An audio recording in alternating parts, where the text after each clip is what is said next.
तो कैसे हो मेरे प्यारे साथियों। मैं मिस्टर एक्स आप सभी का हार्दिक स्वागत करता हूं।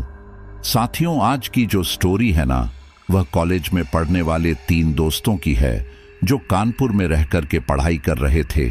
अब क्योंकि हर एक शहर की अपनी एक कहानी होती है, उन जगहों के बारे में पूरे शहर भर में बातें होती हैं। तो जब बाहर से लोग आते हैं तो उन चीजों पर यकीन नहीं करते हैं। तो ऐसा ही इन दोस्तों के साथ होता है। यह भी वहां पर सुनी सुनाई अफवाहों पर यकीन नहीं करते हैं और सबको मनगढ़ंत बातें बताते हैं और उन सभी का पता लगाने के लिए खुद एक रात निकल जाते हैं उस खौफनाक जगह पर। तो चलिए जानते हैं उनके साथ उस रात क्या हुआ था। और यह स्टोरी बहुत ही ज्यादा भयानक है और जो लोग इन भूत प्रेतों वाली बातों पर यकीन नहीं करते उनको तो यह स्टोरी जरूर सुनना चाहिए, क्योंकि इस स्टोरी से कहीं ना कहीं आपको भी इस चीज का एहसास हो जाएगा कि इस दुनिया में कुछ तो जरूर छुपा हुआ है। तो जो साथी पहली बार स्टोरी सुन रहे हैं, इस स्टोरी को कंप्लीट जरूर सुने। और ये स्टोरी मुझे उन्हीं में से एक दोस्त ने शेयर की है, तो स्टोरी को आप उसी दोस्त के पर्सपेक्टिव से सुनिए। चलिए शुरू करते हैं। दोस्तों, मेरा नाम अनुराग है और ये बात अब से कुछ समय पहले की है, जब मैं अपने परिवार के साथ कानपुर में रह रहा था। मैं वहां पर लोकल ही था और कॉलेज में पढ़ रहा था। कॉलेज में मेरे कुछ दोस्त बने जो कि दूसरे शहरों से आए थे और वहां पर रहकर पढ़ रहे थे। हम सब में आपस में काफी अच्छी दोस्ती हो गई थी और हम लोग कॉलेज के बाद भी अक्सर मस्ती करने जाया करते थे। इसी दौरान जब हम सब एक बार चाय की टपरी पर चाय पी रहे थे, तब मेरा एक दोस्त लक्ष्य बोला, यहाँ आने से पहले मैंने कानपुर का काफी नाम सुना था। यहाँ की काफी सारी चीज फेमस है। उसमें मुझे एक चीज काफी ज्यादा अच्छी लगी, वह थी एक सिर कटे भूत की अफवाह। ये सुनकर मेरे हाथ चाय पीते पीते वहीं रुक गए और मैंने कहा, देखो लक्ष्य, हर चीज अफवाह नहीं होती। मैं इसके बारे में बचपन से सुनता आ रहा हूं और शाम होने के बाद वहां पर कोई जाता भी नहीं है। यह सुनकर मेरा दूसरा दोस्त अविनाश बोला, तूने या तेरे घर में से किसी ने यह सब अपनी आंखों से देखा है क्या? नहीं ना। तो फिर तू इतने दावे के साथ कैसे कह सकता है?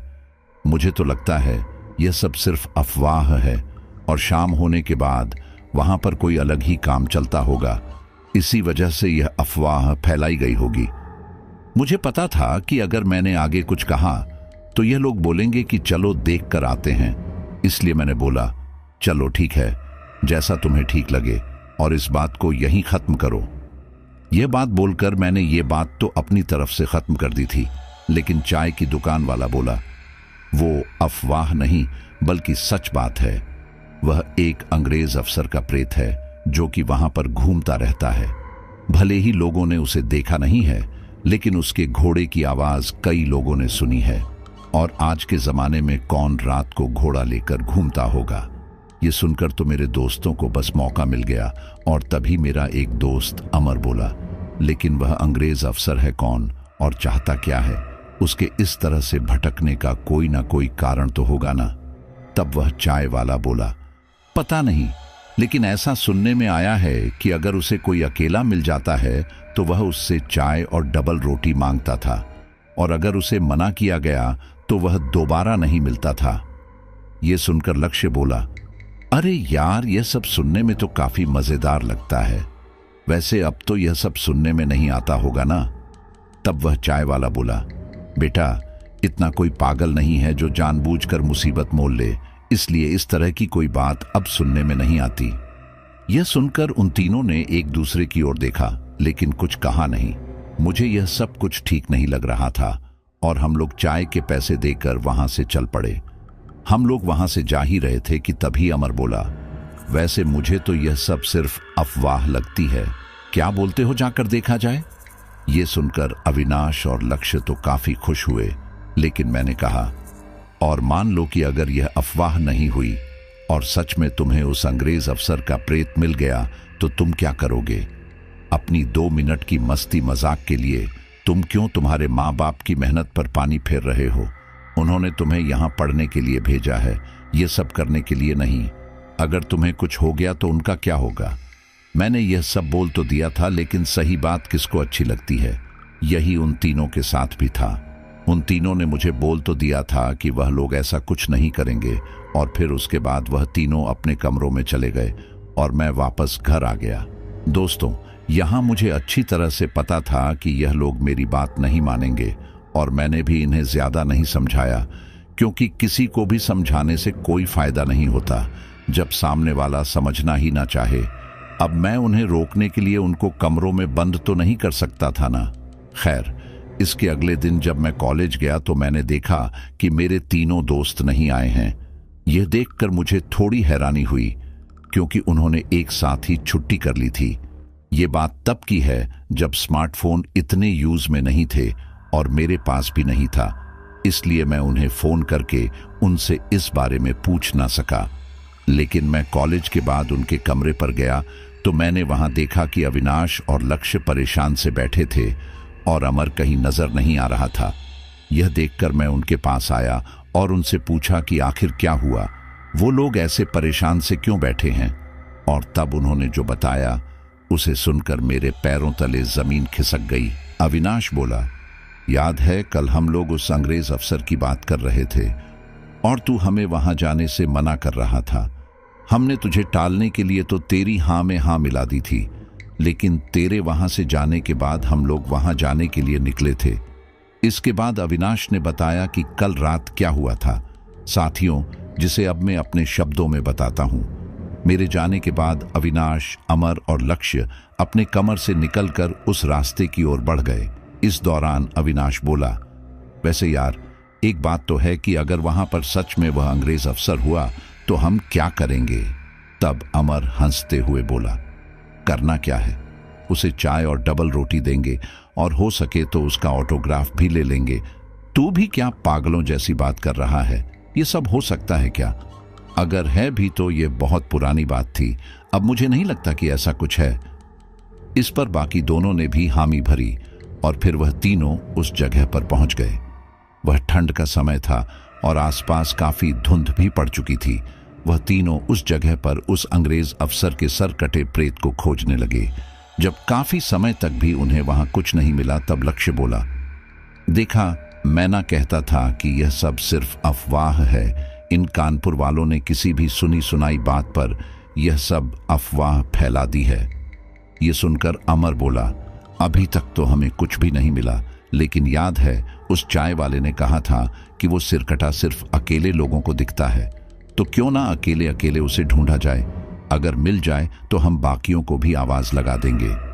यह सुनकर अविनाश बोला, अब ये थोड़ा ज्यादा हो रहा है दोस्तों, हम अकेले रहे तो फिर खतरे में पड़ सकते हैं, हमें साथ में ही रहना चाहिए। यह सुनकर लक्ष्य बोला, क्यों, तुझे भी डर लग रहा है क्या?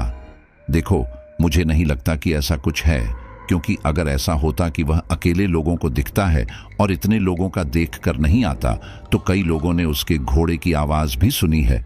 वह कैसे पॉसिबल है? मुझे तो बस यह सिर्फ लोगों का वहम ही लग रहा है। यह सुनकर अमर बोला, हाँ, सो तो है, लेकिन एक बार अकेले अकेले टहलने में भी क्या बुराई है। एक काम करते हैं, हम सभी सामने तक का चक्कर लगाकर वापस यहीं पर आएंगे। बताओ क्या बोलते हो? अविनाश और लक्ष्य भी इसके लिए मान गए। सबसे पहले लक्ष्य गया और कुछ ही देर में वह वापस आ गया। उसके बाद अमर गया। उसे गए कुछ देर कोई होगी कि हमें थोड़ी दूर से घोड़े के हिनहिनाने की आवाज आने लगी। वह आवाज सुनकर वह दोनों काफी ज्यादा घबरा गए, क्योंकि अभी तक तो इन दोनों को यह सिर्फ अफवाह लग रही थी, लेकिन अब सच में एक घोड़े की आवाज सामने से आ रही थी। वह आवाज सुनकर अविनाश बोला, मतलब वह अफवाह बिल्कुल सच है। मुझे नहीं लगता कि यहां पर रुकना अब खतरे से खाली है, चलो चलते हैं। यह सुनकर लक्ष्य बोला, तुम पागल तो नहीं हो गए? अमर अभी इसी रास्ते पर आगे गया है, अगर हम उसे छोड़कर गए तो कहीं उस अंग्रेज अफसर का प्रेत उसे न उठा ले। हमें उसे लेकर आना चाहिए, आखिर वह हमारा दोस्त है। यह सुनकर अविनाश बोला, कहीं ऐसा ना हो कि दोस्ती के चक्कर में हम दोनों भी मारे जाएं। उसे हम सुबह ढूंढ लेंगे, लेकिन अभी के लिए चलते हैं, नहीं तो वह खुद ही आ जाएगा। लक्ष्य अमर को ऐसे छोड़कर आना नहीं चाहता था, इसलिए अविनाश को जैसे तैसे लेकर आगे बढ़ा। जैसे जैसे वह लोग आगे बढ़ते जा रहे थे, वैसे वैसे घोड़े के हिनहिनाने की आवाज और तेज हो रही थी और एक समय ऐसा आया कि उन्हें ऐसा लगा जैसे वह आवाज उनके बिल्कुल सामने से आ रही हो। यह देखकर उन दोनों के पैर डर के मारे वहीं पर जम गए। ठीक इसी दौरान उन्हें कोहरे में से एक धुंधली सी आकृति दिखाई थी। वह एक घोड़े की आकृति थी जिसके ऊपर कोई बैठा हुआ था। वह जो कोई भी घोड़े के ऊपर बैठा था, जिसकी गर्दन दिखाई नहीं दे रही थी, उसके कपड़े काफी पुराने जमाने के लग रहे थे। उस घोड़े पर बैठे शख्स ने अपने एक हाथ से घोड़े की लगाम पकड़ी हुई थी और दूसरे हाथ में कोई गोल सी चीज पकड़ी हुई थी। उसके हाथ में जो कोई भी गोल सी चीज थी, उसमें एक लंबी सी बीड़ी जैसा कुछ था जिसमें से धुआं निकल रहा था। यह सब देखकर अविनाश और लक्ष्य बुरी तरह से दहल चुके थे, क्योंकि जिस चीज को यह लोग अफवाह मान रहे थे, आज वह सच्चाई बनकर उनके सामने खड़ी थी। अब इससे पहले कि वह दोनों भागते, उससे पहले ही वह घोड़े पर सवार शख्स बोला, तुम दोनों कौन हो और यहाँ क्या कर रहे हो? क्या तुम्हें पता नहीं कि ये मेरा इलाका है? तब लक्ष्य किसी तरह से बोला, हमें माफ कर दीजिए, वह हम यहाँ से गुजर रहे थे, इस वजह से यहाँ से आना पड़ा, लेकिन अब हम दोबारा यहाँ नहीं आएंगे। बोलकर उसने अविनाश को चलने के लिए कहा ही था कि तभी वह घोड़े पर बैठा शख्स बोला, तुम लोग अब यहाँ आ ही गए हो तो मेरा एक काम करो, मुझे बहुत भूख लगी है, तुम लोग मेरे लिए चाय और डबल रोटी ले आओ। ये सुनकर वह दोनों थोड़े घबरा गए, क्योंकि उन्हें पता था कि वह उसे मना भी नहीं कर सकते थे, और इतनी रात में वहां पर कौन उन्हें चाय और ब्रेड देता। इसलिए अविनाश बोला, हमारे पास है तो नहीं, लेकिन आपको चाहिए तो हम ले आते हैं आपके लिए। यह सुनकर वह घोड़े पर बैठा शख्स बोला, और तुम वापस आओगे इसकी क्या गारंटी है? तुम दोनों एक काम करो, तुम में से एक जाकर मेरे लिए चाय और डबल रोटी ले आएगा और एक मेरे साथ ही रहेगा। यह सुनकर डर के मारे उन दोनों की हालत खराब हो गई। उन दोनों को समझ नहीं आ रहा था कि आखिर इस दरिंदे के साथ यहां कौन ही रुकेगा। लेकिन फिर लक्ष्य को याद आया कि कैसे अविनाश अमर को छोड़कर भागने की बात कर रहा था। उसे पता चल गया था कि अगर अविनाश को भेजा गया तो वह वापस नहीं आने वाला। इसीलिए वह बोला, ठीक है, मैं जाकर लेकर आता हूं। अविनाश, तुम उनके साथ रुको। अविनाश की डर के मारे वैसे ही हालत खराब हो रखी थी और ऊपर से लक्ष्य यह बोल रहा था, इसलिए वह बोला, मैं यहां क्यों रुको भला? एक काम करता हूं, मैं जाकर लेकर आता हूं, तुम यहीं रुको। तब वह घोड़े पर बैठा प्रेत अविनाश से बोला, तुम यही मेरे पास रुक जाओ और तुम्हारा दोस्त मेरे लिए चाय डबल रोटी ले आएगा। इसके आगे अविनाश क्या ही बोलता और लक्ष्य फौरन वहां से निकल गया। उसने आसपास काफी ढूंढा, लेकिन वहां पर कोई चाय की दुकान नहीं थी, और अगर होती भी तो रात के इस समय तो खुली बिल्कुल नहीं हो सकती थी। और अब माजरा यह था कि लक्ष्य उस सुनसान सड़क पर पागलों की तरह भटक रहा था। अविनाश उस सिरकटे प्रेत के साथ था और अमन गायब था। उस रास्ते पर काफी आगे आने के बाद आखिरकार एक बस स्टैंड पड़ा, जिसमें एक चाय की दुकान अब भी खुली हुई थी। बस स्टैंड पर थोड़ी थोड़ी देर में बस आने की वजह से कई चाय की दुकान देर रात भी खुली रहती थी, और यही यहां पर भी हुआ। लक्ष्य ने वहां आकर चाय और ब्रेड मांगी और कहा कि इसे पैक कर देना। यह सुनकर चाय वाले को काफी अजीब लगा। उसे यहाँ की उन कहानियों के बारे में अच्छे से पता था, लेकिन डर की वजह से कोई रात में वहां नहीं जाता था, इसलिए उसे भी ये अफवाह ही लगती थी। उसने उत्सुकता से उससे पूछा, क्या भैया कहीं आपको वो सिरकटा तो नहीं मिल गया? ये सुनकर तो लक्ष्य के चेहरे पर हैरानी के भाव आ गए और वह बोला, आपको ये कैसे पता? तब वह चाय वाला बोला, क्या भैया आप भी? हम तो मजाक कर रहे थे। वो क्या है ना कि यहां पर किसी ने भी आज तक आकर चाय ब्रेड पैक नहीं करवाई है। हाँ, यहीं खा पी लेते हैं। वो बात और है, पिताजी से सुना था कि यहां आसपास एक सड़क पर एक सिरकटा घूमता है जो यात्रियों से चाय और ब्रेड मांगता है। बस ये सुना है, लेकिन आज तक आंखों से कभी नहीं देखा और ना ही देखने की इच्छा है। ये सुनकर लक्ष्य ने आसपास देखा और फिर कहा, मैं मजाक नहीं कर रहा भाई, सच में मैंने उसे देखा है और उसी ने मुझसे ये सब मंगाया है। उसके पास मेरा दोस्त है, इसलिए मुझे उसकी बात माननी भी पड़ रही है, वरना मैं मानता भी नहीं। उस चाय वाले ने लक्ष्य को ऊपर से नीचे तक देखा। यंग जनरेशन के लड़के ऐसे मस्ती मजाक करते थे, ये उसे पता था। इसलिए वह बोला, तो फिर देख क्या रहे हो, उठाओ अपना ये सामान और उसे ले जाकर दे दो और अपने दोस्त को छुड़वा लो। ये सुनकर लक्ष्य को काफी हैरानी हुई। फिर उसे याद आया कि वह लोग भी तो आज दोपहर तक सबकी बातों को मजाक में ले रहे थे। उसने उससे चाय और ब्रेड ली और उसके पैसे देकर जाने लगा, लेकिन जाने से पहले उसने दोबारा से कहा, मैं मजाक नहीं कर रहा, सच में मैं मुसीबत में हूं। लेकिन उस दुकान वाले ने इसे मजाक ही समझा और कुछ न कहा। यह देखकर लक्ष्य हताश मन से वापस जाने लगा। वह वापस उस सड़क पर आ गया जहां पर वह सिरकटा था। वह उस सुनसान सड़क पर आगे बढ़ ही रहा था कि तभी उसे सामने से अविनाश की चीखने की आवाज आई। वह आवाज सुनकर लक्ष्य काफी ज्यादा घबरा गया और फिर अविनाश की ओर भागने लगा। कुछ आगे चलकर उसे घोड़े के भागने की भी आवाज आई और इसी के साथ ही कोहरे को चीरते हुए अविनाश भी आता दिखाई दिया। अविनाश भागते हुए उसके पास आया और बोला, तुझे इतना टाइम लग गया कि वह सरकटा मुझे पता नहीं कहां ले जा रहा था। यह सुनकर जब लक्ष्य ने अविनाश के कपड़ों की ओर देखा तो उसने पाया कि वह जगह जगह से फटे हुए थे। यह देखकर उसने अविनाश से पूछा, ये तुझे इतनी चोटें कैसे लगी?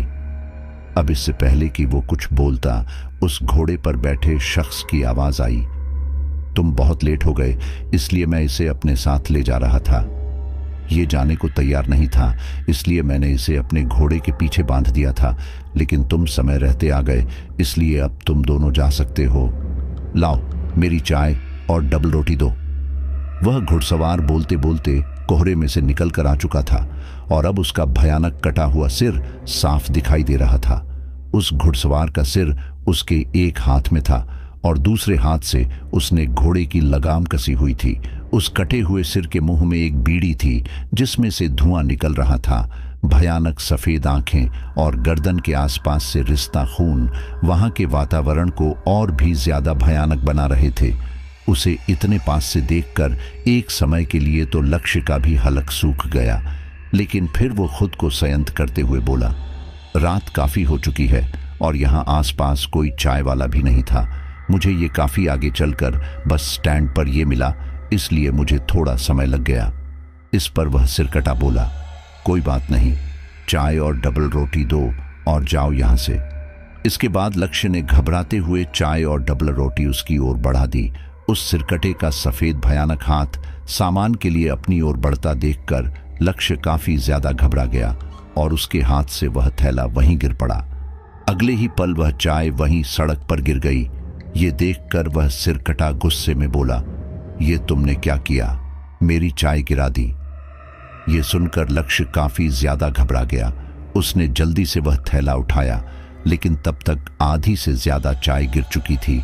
इसी के साथ ही कुछ ब्रेड भी वहां गिरी चाय में गिरकर भीगकर खराब हो गई थी। लक्ष्य ने बची खुची चाय ब्रेड उठाकर उस सिरकटे की ओर बढ़ा दी। ये देखकर उस सिरकटे को काफी गुस्सा आया और उसने लक्ष्य को एक जोरदार लात मारी, जिससे लक्ष्य पीछे जा गिरा और इसी के साथ ही वह सिरकटा घोड़े से नीचे उतरा। अपने एक हाथ से अपनी कटी हुई मुंडी पकड़े वह सिरकटा लक्ष्य और अविनाश की ओर बढ़ने लगा।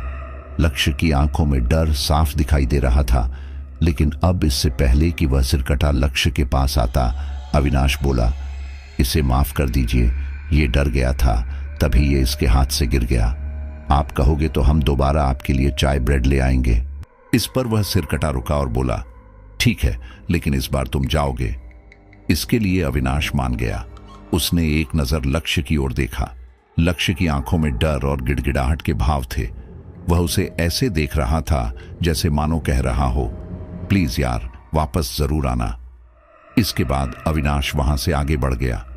अविनाश का वापस आने का कोई भी इरादा नहीं था, लेकिन उसके दो दोस्त गायब थे और वो उसके साथ ही रहते थे, इसलिए वह इसमें फंस सकता था। इसलिए ना चाहते हुए भी उसे वापस जाना ही पड़ता। खैर, अविनाश को वह चाय की दुकान ढूंढने में ज्यादा कठिनाई नहीं हुई, क्योंकि लक्ष्य ने अभी थोड़ी देर पहले कहा था कि चाय की दुकान आगे चलकर बस स्टैंड पर है। अविनाश तेजी से दौड़ते हुए वहां गया और चाय वाले से चाय और ब्रेड पैक करने को कहा। यह सुनकर उस चाय वाले को लक्ष्य की याद आ गई। क्योंकि वो भी तो थोड़ी देर पहले चाय ब्रेड लेकर गया था।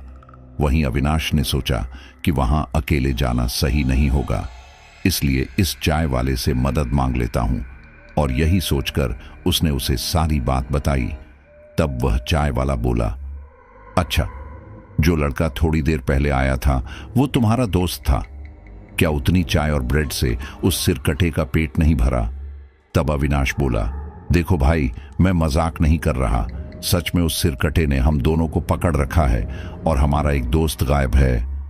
ये सुनकर वह चाय वाला बोला, अगर तुम लोग एक ही आते तो मैं फिर भी मान लेता, लेकिन अभी तो मानने का सवाल ही नहीं उठता, क्योंकि वो सिरकटा एक एक करके तुमको थोड़ी भेजेगा। देखो, बहुत हो गया तुम लोगों का मजाक, अब ये चाय ब्रेड पकड़ो और जाओ यहां से। और हां, अब की बार तुम में से कोई आएगा तो हम नहीं मिलेंगे, हम जा रहे दुकान बढ़ाकर। अविनाश उससे बोलता रहा, लेकिन उसने उसकी एक न सुनी और अपनी साइकिल उठाकर वहां से चला गया। इसके बाद अविनाश हताश होकर वापस लक्ष्य के पास जाने लगा। वहां आकर उसने उस सिरकटे को वह लिफाफा पकड़ाया और कहा, हमने आपकी बात मान ली, अब हम जा सकते हैं। वह सिरकटा बोला, हां, तुम लोग जाओ और मैं भी जा रहा हूं। बोलकर वह सिरकटा उस कोहरे भरी सड़क पर आगे बढ़ गया। अविनाश और लक्ष्य उसे जाते हुए देखते रहे। उसके जाने के बाद लक्ष्य बोला, ये तो चला गया, अब अमर को ढूंढे। ये सुनकर अविनाश बोला, अब भी हमारे साथ जो हुआ उसके बाद तुझे अब भी अमर के पीछे जाना है। पागल मत बन, क्योंकि अब अगर हम उस सिरकटे के हाथ आए तो चाय भी नहीं मिलेगी, क्योंकि वो दुकान वाला अभी यहां से गया है। ये सुनकर लक्ष्य बोला, अगर हम अमर के बिना गए तो सबको यही लगेगा कि हमने अमर के साथ कुछ कर दिया है। बात को समझने की कोशिश कर, हमें उसे ढूंढना ही पड़ेगा। ये सुनकर अविनाश बोला, देख, मेरी बात सुन, ठंडे दिमाग से काम लेते हैं। हम सुबह होने का इंतजार करते हैं, तब ये सिरकटा चला जाएगा, फिर हम अमर को ढूंढेंगे। लक्ष्य को भी ये बात ठीक लगी और वो दोनों उस रात वहीं उस सड़क से थोड़ी दूर टहलते रहे। सुबह होने पर वो दोनों उस सड़क के पास आकर अमर को ढूंढने लगे, लेकिन वो उन्हें कहीं नहीं मिला। ये सब देखकर लक्ष्य घबराते हुए बोला, अब क्या करेंगे? कोई हमारी इस बात पर यकीन नहीं करेगा कि एक सिरकटे ने अमर को गायब कर दिया। ये सुनकर अविनाश बोला, टेंशन मत ले, वो मिल जाएगा। हम एक काम करेंगे कि आज रात दोबारा यहाँ चाय ब्रेड लेकर आएंगे और उस सिरकटे से अमर के बारे में बात करेंगे, वो हमें बता देगा शायद। उन दोनों के पास इसके अलावा और कोई चारा नहीं था, इसलिए वो दोनों मान गए और इसी के साथ ही अविनाश ने ये सारी घटना मुझे बता दी। मुझे ये सुनकर काफी गुस्सा आ रहा था कि इन बेवकूफों ने आखिर ये क्या कर दिया। अब अगर अमर नहीं मिला तो हम उसके घर वालों से क्या कहेंगे? दोस्तों, अमर अपने माँ बाप की एकलौती संतान था। वो अपने माता पिता के लिए सब कुछ था और अगर उसे कुछ हो जाता तो पता नहीं उसके माता पिता जिंदा भी रह पाते या नहीं। इसीलिए ना चाहते हुए भी मैंने उनका साथ देने का फैसला किया और हम अब आस पड़ोस के लोगों से उस सिरकटे के बारे में और जानने की कोशिश करने लगे। हमें उसके बारे में काफी कुछ पता चला, उस सिरकटे की कुछ कमजोरी का भी पता चला और फिर सब कुछ पता चलने के बाद हम आखिरकार रात को उस सड़क पर आ गए। वहां आकर हम रात भर वहां टहलते रहे, लेकिन वो सिरकटा वहां नहीं मिला। यहां तक कि हम अकेले अकेले भी गए, लेकिन हमें वो नहीं मिला और इसी तरह से सुबह हो गई। हमें इस बात की काफी हैरानी हुई कि ये सिरकटा आज क्यों नहीं आया। तब हम इस निष्कर्ष पर निकले कि ये सिरकटा अपनी मर्जी से कभी भी आ सकता था, इसलिए हमें अब रात में आकर यहां देखते रहना होगा। अब हम लोग सुबह कॉलेज न जाकर घर पर रहकर सोने लगे थे और रात को वहां जाने लगे। इसी तरह से कुछ दिन बीत गए, लेकिन वो नहीं आया। इन्हीं सबके दौरान एक रात जब हम वहां टहल रहे थे, तब अविनाश बोला, मुझे नहीं लगता कि हमें अमन मिलेगा, इसलिए इन सबको भूलकर आगे बढ़ते हैं। वैसे भी हमने ये सब जानबूझकर तो नहीं किया, हमें हमारी गलती का पछतावा है और हमने उसे बचाने की हर संभव कोशिश की, लेकिन अब हम क्या ही कर सकते हैं। हमें भी ये बात सही लगी और अब इससे पहले कि हम कुछ बोलते, हमें घोड़े के उस तरफ आने की आवाज आई। मैं बता नहीं सकता कि उस समय मैं कितना ज्यादा घबरा गया था। जैसे जैसे वह घोड़े की आवाज पास आती जा रही थी, वैसे वैसे मेरे दिल की धड़कन बढ़ती जा रही थी। और फिर अगले ही पल हमारे ठीक सामने वही सिरकटा अपने घोड़े पर सवार हमें दिखाई दिया। उसे देखकर मेरे मुंह से बोल ही नहीं फूट रहे थे, लेकिन तभी वह सिरकटा बोला, तुम लोग तो वही हो ना, यहां वापस क्यों आ गए? ये सुनकर मेरी और अविनाश की हालत खराब हो गई। वहीं लक्ष्य थोड़ी हिम्मत बटोर कर बोला, हमारा एक दोस्त था अमर, जब उस दिन हम मिले थे तब से वह गायब है और वह इसी रास्ते पर आगे अकेले गया था। क्या आपको उसके बारे में कुछ पता है? यह सुनकर वह सिरकटा अपने घोड़े से उतरा और लक्ष्य के पास आकर बोला, मानना पड़ेगा अपने दोस्त को बचाने के लिए वापस मौत के मुंह में आ गए। वैसे वह मुझे उस दिन मिला था, तो तुम लोग इससे कर क्या लोगे?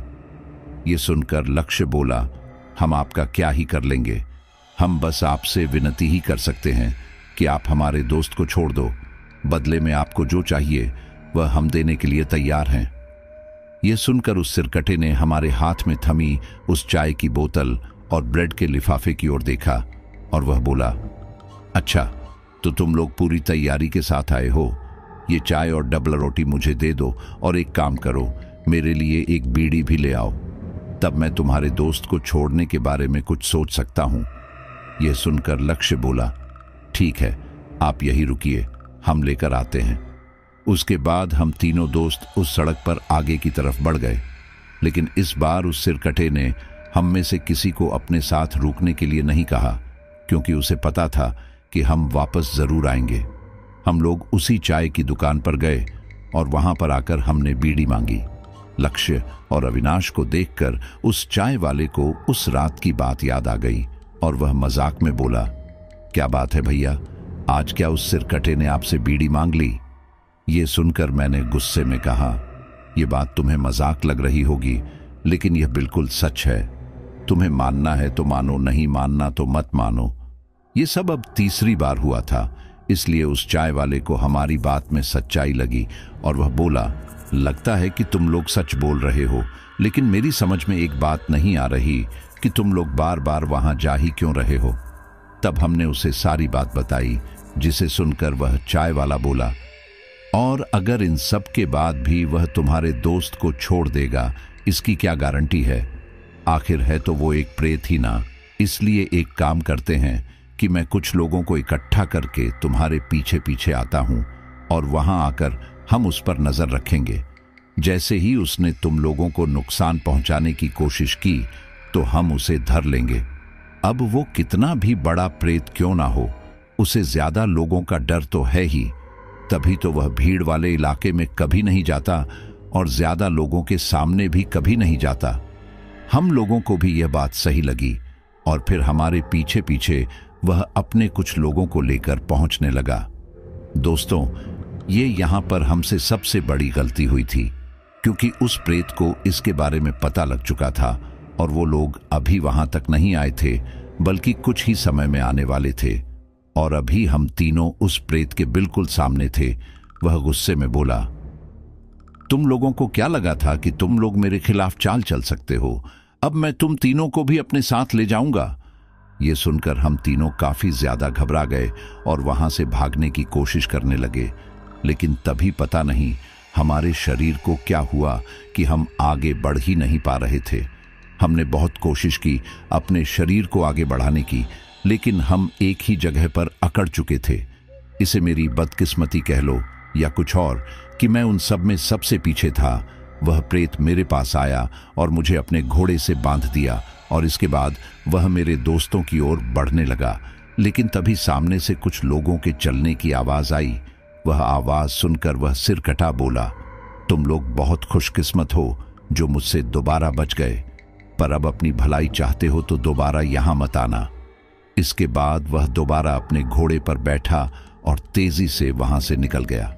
उसके साथ ही मैं भी वहां घिसटते हुए उसके साथ जाने लगा। वहीं उस कोहरे में उस सिरकटे के जाने की आवाज कुछ समय तक गूंजी और उसके बाद वहां पर अब उन लोगों के चलने की आवाज ही आ रही थी। उस सिरकटे के जाने के बाद अविनाश और लक्ष्य वापस सामान्य हुए। वहीं वहां पहुंचकर उन लोगों में से एक ने कहा, कहां है वो सिरकटा? ये सुनकर लक्ष्य रोते हुए बोला, वो चला गया। और उसके साथ साथ हमारा एक और दोस्त भी चला गया। ये सुनकर उन सब ने मिलकर उस पूरी सड़क को छान मारा, लेकिन उन्हें ना ही वह सिरकटा मिला और ना ही मैं। उस समय के बाद मेरी आंखों के आगे अंधेरा छा गया था और उसके बाद क्या हुआ मुझे कुछ भी याद नहीं। जब मेरी आंखें खुली तो मैंने खुद को एक जंगल में एक पेड़ से बंधा हुआ पाया और मेरे ठीक सामने ही पेड़ से बंधा था हमारा दोस्त अमर। मैंने जब नजरें उठाकर सारी ओर देखा तो पाया कि हमसे कुछ दूर एक घोड़ा भी खूंटी से बंधा हुआ घास खा रहा था और ये वही घोड़ा लग रहा था जो कि उस सिरकटे का था। मैंने जब आसपास देखा तो पाया कि कुछ पेड़ों पर कुछ कंकाल भी बंधे हुए थे जो कि काफी ज्यादा पुराने लग रहे थे। ये सब देखकर मुझे ये अंदाजा लग चुका था कि हो ना हो ये वही लोग होंगे जो किसी समय में उस सिरकटे का शिकार हुए होंगे, लेकिन वो इसी तरह से यही बंधे रहने के कारण मारे गए होंगे। मैं ये सब देखकर बहुत ही ज्यादा डर गया था क्योंकि मैं मरना नहीं चाहता था और अभी तो मौत मेरे बिल्कुल सामने थी। वहीं दूसरी तरफ जो कुछ भी हुआ उससे अविनाश और लक्ष्य काफी ज्यादा घबरा चुके थे और उन्होंने सोच लिया था कि इन सब से अब दूर ही रहेंगे। लेकिन जब मैं घर नहीं पहुंचा तो मेरे घर वालों को चिंता हुई और उन्होंने उन दोनों से इस बारे में बात की।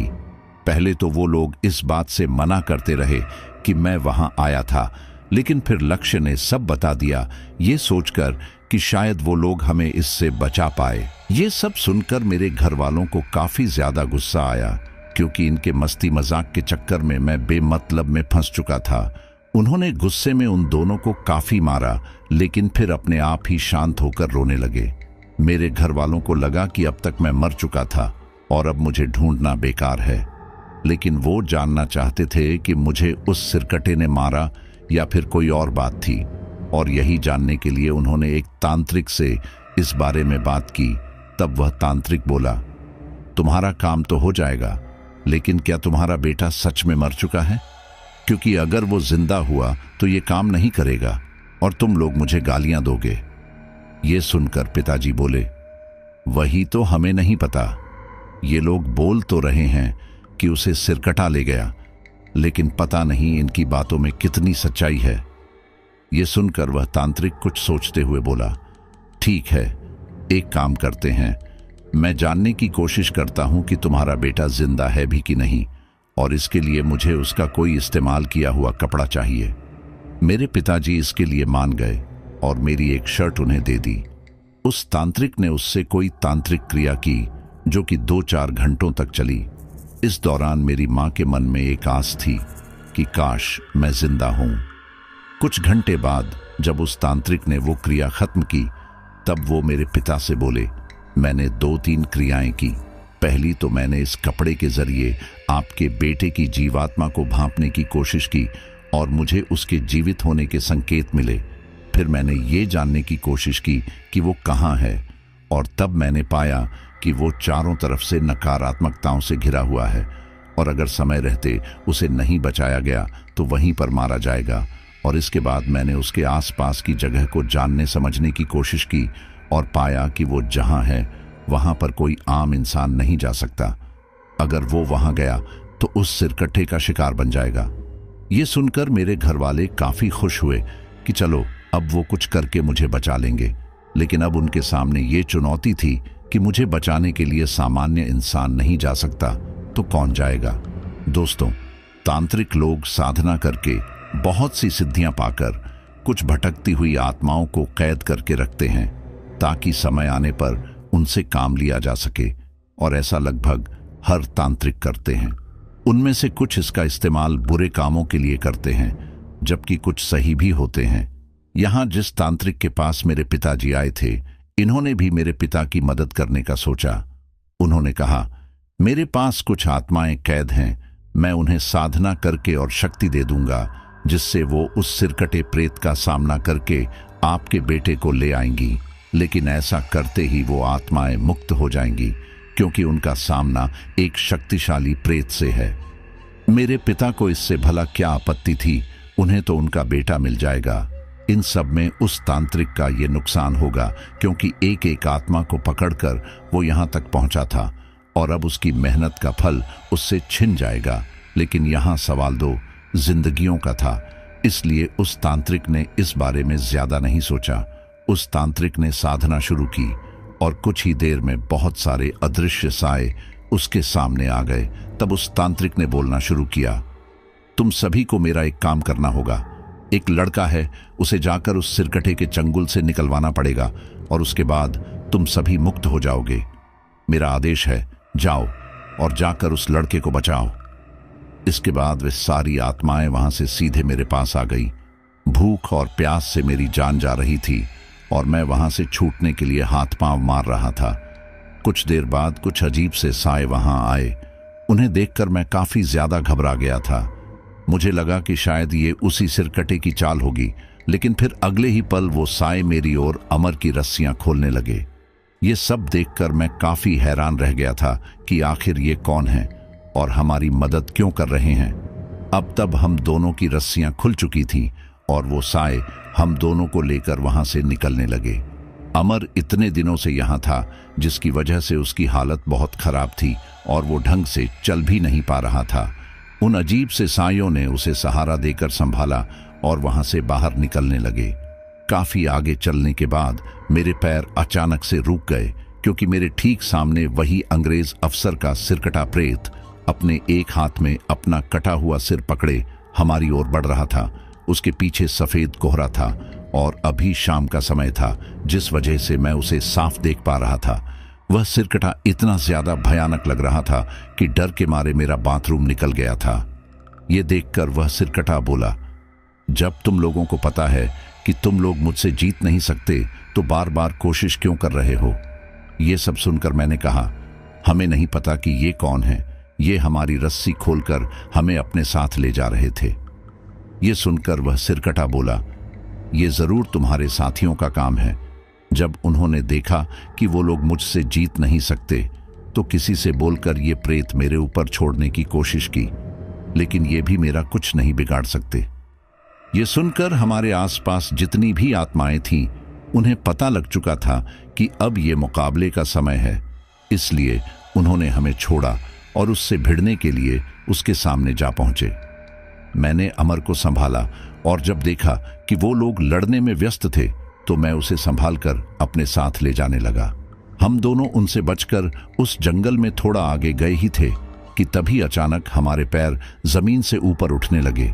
ये देखकर मैं काफी ज्यादा घबरा गया और फिर देखते ही देखते हम दोनों ही ऊपर उड़ते हुए वापस उस सिरकटे के पास जाने लगे। डर की वजह से हम दोनों बुरी तरह चीखने चिल्लाने लगे। हमारी चीखों की आवाज वहां बुरी तरह गूंज रही थी, लेकिन वहां कोई भी जिंदा इंसान नजर नहीं आ रहा था जो हमारी मदद कर सके। और फिर इसी तरह से देखते ही देखते हम दोनों वापस उस सिरकटे के पास आ गए। अब वहां पर वह सिरकटा अकेला था। जो भी आत्माएं हमें बचाने आई थी वो सारी वहां से गायब हो चुकी थी। शायद इस सिरकटे ने उन सबको हरा दिया था। हम दोनों इन सब से काफी ज्यादा डरे हुए थे, क्योंकि जब ये आत्माएं इसका कुछ नहीं बिगाड़ सकी तो हम मामूली इंसान क्या ही कर लेते। और इसी वजह से मेरे मन में अब बची खुची उम्मीद भी टूट चुकी थी और अब मुझे समझ आ चुका था कि मैं भी बाकी लोगों की तरह यहीं पर कैद रहकर मर जाऊंगा। मेरा मन मेरे दोस्तों के लिए नफरत से भर गया था, तो मैंने सोच लिया था कि अगर जिंदा बचा तो उनसे दोस्ती तोड़ दूंगा। वह सिरकटा मेरे पास आया और अपना कटा हुआ सिर मेरे पास लाकर बोला, तुम्हें क्या लगा था कि यहां से बच निकलोगे? 200 साल से ऊपर हो गए, लेकिन आज तक जो मेरे चंगुल में फंसा है वो वापस नहीं जा पाया, तो तुम कैसे निकल जाओगे? दुनिया की कोई भी शक्ति तुम्हें यहां से नहीं निकाल सकती। माफ करना, लेकिन तुम्हें मरते दम तक यहीं पर कैद रहना होगा। ये सब सुनकर अब मैंने विरोध करना छोड़ दिया। मैं बिल्कुल टूट चुका था और अब मैं ऐसे ही अपने मरने का इंतजार करने लगा। वहीं दूसरी तरफ उस तांत्रिक को यह पता चल गया था कि उसके सारे प्रेत उस सिरकटे से हार चुके हैं और अब उसके पास कोई भी दूसरा रास्ता नहीं था मुझे और अमर को बचाने का। मेरी मां उनके आगे बहुत रोई और गिड़गिड़ाई। यह देखकर वह तांत्रिक बोला, अब बात मेरे हाथ से भी निकल चुकी है। मैंने सोचा था कि मैं अपने सभी प्रतों को काम पर लगाकर उन दोनों को छुड़वा लूंगा, लेकिन वह सिरकटा मेरी सोच से ज्यादा शक्तिशाली निकला और अब उसका सामना कर पाना मेरे बस की बात नहीं है। यह सुनकर मेरे पिताजी बोले, उससे सामना करने का कोई ना कोई रास्ता तो होगा ना। तब वह तांत्रिक कुछ सोचकर बोला, रास्ता तो है, लेकिन यह कितना काम करेगा कह नहीं सकते। हम एक साधना कर सकते हैं जिसमें हम आपके पूर्वजों की आत्मा को बुलाएंगे, और अगर वह चाहे तो अपने वंशज को बचा सकते हैं, लेकिन बुलाने पर वह आएंगे कि नहीं यह कह नहीं सकते। यह तरीका काम करता है या नहीं इसकी गारंटी नहीं थी, लेकिन कुछ न करने से तो कुछ करना अच्छा था। हालांकि इसमें काफी पैसा खर्च होने वाला था, लेकिन अपनी औलाद के लिए इंसान पैसा कहाँ देखता है, यही मेरे पिताजी ने भी नहीं देखा और इस साधना के लिए फौरन मान गए। अगले ही दिन तय समय पर वह साधना हुई और लगातार 4-5 घंटे तक चली। उस साधना के बाद आखिरकार उस साधना की अग्नि में से कुछ धुंधले से साए नजर आए। यह देखकर वह तांत्रिक बोला, आपके पूर्वज आ चुके हैं, आप उनसे अब अपने बेटे को बचाने की गुहार लगा सकते हैं। यह सुनकर मेरे पिताजी ने पहले उन्हें प्रणाम किया और फिर कहना शुरू किया, मेरा बेटा उस सिरकटे के चंगुल में फंस चुका है। हमने बहुत कोशिश की उसे बचाने की, लेकिन सब व्यर्थ गया। हम आपके पास काफी उम्मीद लेकर आए हैं, कृपा करके आप उसे बचा लीजिए। इन सब के बाद पिताजी को अपने सिर के ऊपर एक अदृश्य स्पर्श महसूस हुआ और उसके बाद वह साए वहां से गायब हो गए। वहीं दूसरी तरफ मैंने अब बिल्कुल भी विरोध करना छोड़ दिया था। मैं बस ऐसे ही पेड़ से बंधा अपनी मौत आने का इंतजार करने लगा। ठीक इसी दौरान मेरे कानों में एक प्रभावशाली आवाज गूंजी, तुम चिंता मत करो बेटा, हमारा आशीर्वाद तुम्हारे साथ है, तुम यहां से जरूर निकलोगे। ये सुनकर मैं काफी ज्यादा हैरान रह गया था। मुझे समझ नहीं आ रहा था कि आखिर यह आवाज कहां से आ रही है। मैंने जब हैरानी से अपने आसपास देखा तो वहां पर कोई भी नहीं था, और अब इससे पहले कि मैं कुछ बोलता, वही सिरकटा वहां पर आ गया और बोला, तुम लोगों के साथ खेलने में काफी मजा आ रहा है। आज तक किसी ने भी मुझे इतनी टक्कर नहीं दी जितनी कि तुम लोगों ने दी, लेकिन अच्छा है, मैं भी काफी समय से काफी बोर हो रहा था। मुझे समझ नहीं आ रहा था कि आखिर यह सब क्या हो रहा है। अब इससे पहले कि मैं कुछ और समझ पाता, उस सिरकटे को एक जोरदार लात लगी और उसका कटा हुआ सिर उसके हाथों से छूटकर थोड़ा दूर जा गिरा। यह सब देखकर मैं दंग रह गया, क्योंकि उस सिरकटे को इस हालत में मैं पहली बार देख रहा था, वरना अभी तक तो मैंने उसे सबको धोते हुए देखा था। इन सब से वह सिरकटा काफी ज्यादा गुस्से में आ चुका था। उसने हमारे पूर्वजों को कम आंका था, लेकिन इस वार के बाद से उसे अंदाजा हो चुका था कि उसने गलत जगह पंगा ले लिया है। वह संभला और गुस्से में बोला, अगर तुम लोगों को लगता है कि तुम इस लड़के को यहां से लेकर चले जाओगे तो यह तुम्हारी गलतफहमी है, और अब यह बात सिर्फ इस लड़के को बचाकर ले जाने की नहीं है, बल्कि मेरी ताकत की भी है। मैंने इतने सालों से इतनी सारी ऊर्जा इकट्ठी की है। मैं इतना ज्यादा शक्तिशाली हूं कि तांत्रिक के प्रेतों की भी सारी ऊर्जा एक झटके में सोखकर उन्हें भगा दिया। तो ऐसे में तुम लोग मेरा क्या ही कर लोगे। उसके इतना कहते ही वहां पर वही प्रभावशाली आवाज आई, इसमें कोई शक नहीं कि तुम काफी ज्यादा शक्तिशाली हो।